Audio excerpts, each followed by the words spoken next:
Hello, Miss Reagan's class. This video matches with your paper called Solid Figures, okay? So can you see this on my computer? Good. This is the paper that you should have in front of you for this video. Okay, your paper is talking about solid figures. So you already have learned this with Miss Teresa, so this is a review. But I want to talk to you about what is the difference between a 2D and a 3D shape or figure, okay? So we know that the only difference between 2D and 3D is the difference between the 2 and the 3. So the 2 tells us that it has 2 dimensions or measurements. So my example for 2D was this square. We know that this square, when we measure it, just like we did last week with perimeter, we can measure the length and the width. Can we measure how tall it is? No, we can't. We can only measure 2 different kinds of measurements. But let's look at a 3D item. This box of crackers is 3D. We can measure the length, the width, and the height, okay? So those are our 3 measurements. So I'm gonna write them up here, 3D. We can measure length, que largo, length. We can measure the width, que hondo, width. And we can measure the height, que alto, height.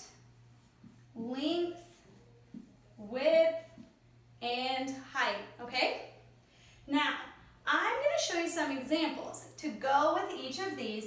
Then on your paper, you're going to choose the name of the 3D object from the top box. And you're going to write it below. Listen close. You can use it more than one time. So don't cross it out. You could put a check mark, but I do not think you should cross it out because you need to see the word more than one time on one of them, okay? So I looked all around my house for 3D objects, objects that I can measure length, width, and height, how tall they are. And I found some objects to show you examples of each one of the things that's on your paper. So let's start with a cube. A cube is a 3D of the shape square. So it has a length, a width, and a height. So I have 2 examples of a cube. I wanted to bring a dice that we can roll for a game that has the 6 sides with numbers, but I have it at school and not here at my house. So I have 2 examples I'm going to come and show you. The first one I'm going to show you is this butter. Okay, so mantequilla. And you can see that this butter has a length, a width, and a height. It's 3-dimensional. It's not like this square that's only 2.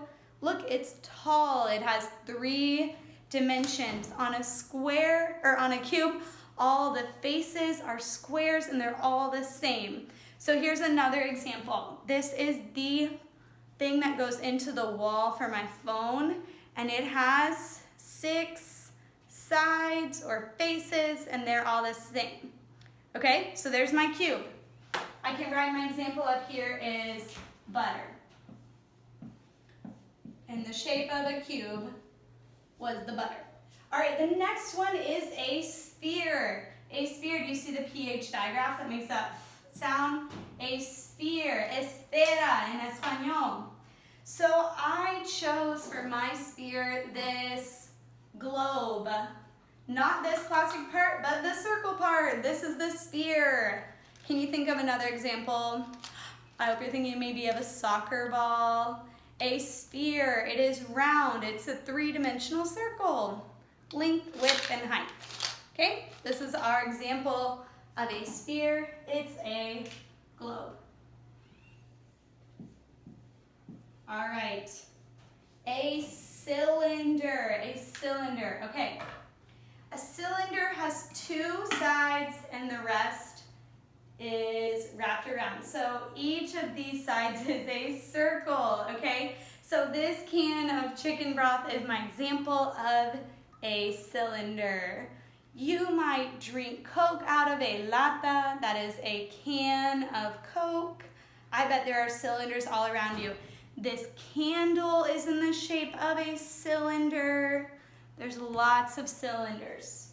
So I'm going to write, the cylinder was a can of soup. All right, a cone, a cono. You are probably thinking of ice cream when I say cono. I borrowed this cone from school. You might recognize it from recess. So a cone has one flat space and then it comes to a point at the top. If I turn it this way, it would be like what you get ice cream out of on Independence Day. So this is a cone. So next to cone, I'm just going to write cone. We use it at school to know where to turn around in our relay races. We have two more. Okay, a pyramid. A pyramid has flat sides and it comes to the top. So this is a square pyramid because the bottom or the base is a square and then its sides are in the shape of a triangle and it comes to a point at the top. So this is a paperweight. You know how sometimes at school if the windows are open and the wind blows or the fan, the papers will blow off of your desk onto the floor.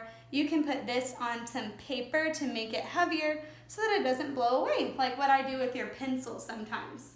So we can put that it's a paperweight. It has length, a width, and a height. It's very short, but it does have a height.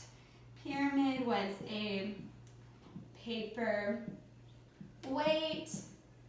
And the last one is a rectangular prism. So in a prism, I could put something inside of it, and this is my cracker box, okay? So inside there's space for the crackers, and it's not a cube because these sides are not a square. What shape is it?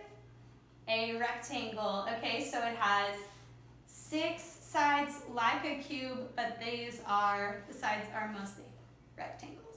All right, so that's my last example of a real life object, the cracker box.